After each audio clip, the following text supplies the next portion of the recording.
E mais ou menos o que acontece com o Ozempic.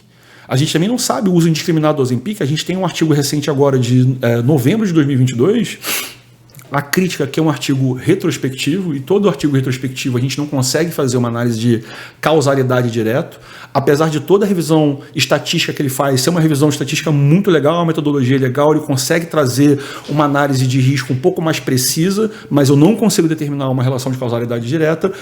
Parece que ele está relacionado ao aumento de incidência de câncer de medula de tireoide.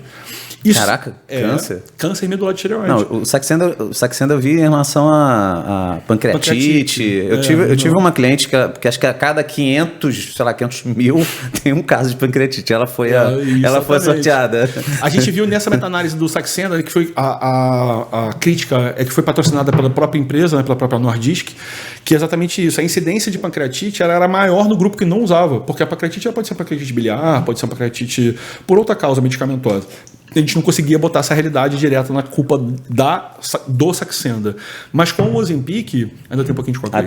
Tá bom. Mas com o Ozempic, a gente pode perceber, né? A gente tem essa ideia que talvez ele esteja relacionado a isso. Isso vai mostrar com que a gente pare de usar o Ozempic, ou tenha medo de usar o Ozempic? Não.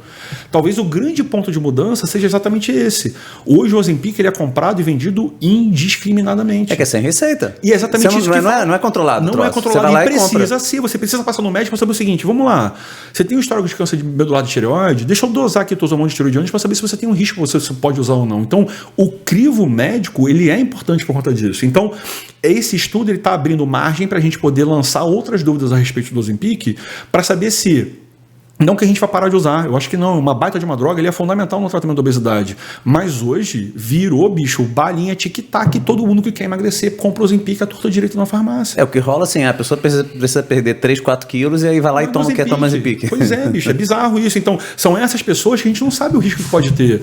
Os viés desse estudo quais são? As doses foram muito altas, o follow-up foi muito alto, tem outros fatores de confundimento que podem fazer com que a gente tenha dúvida em relação àquilo. Mas abre o olho para ser o seguinte, cara, talvez não seja uma boa ideia o Ozempic ser vendido sem receita médica, né? Vamos filtrar isso aqui, eu não sei o que vai acontecer. Eu tenho um estudo aqui que é um estudo retrospectivo que eu não posso admitir relação de causalidade direta, mas eu posso pensar o seguinte, cara, não é normal, tem alguma coisa que pode acontecer aqui, vamos revisar isso. Não é queimar o Ozempic, não é essa a ideia. É uma baita de uma droga, como eu disse, repito, né? Quando bem indicado é fantástico, mas precisa ter um benefício clínico e precisa ter uma filtragem médica para que isso aconteça. Você acabou de assistir um corte do podcast A Vida é um Caos. E para você assistir o episódio completo é muito simples, é só você pegar o link que está aqui na descrição deste vídeo. E se você tem um canal de corte e quer usar o conteúdo do podcast A Vida é um Caos, fique à vontade. A única coisa que eu peço é que você coloque o link do episódio completo na descrição.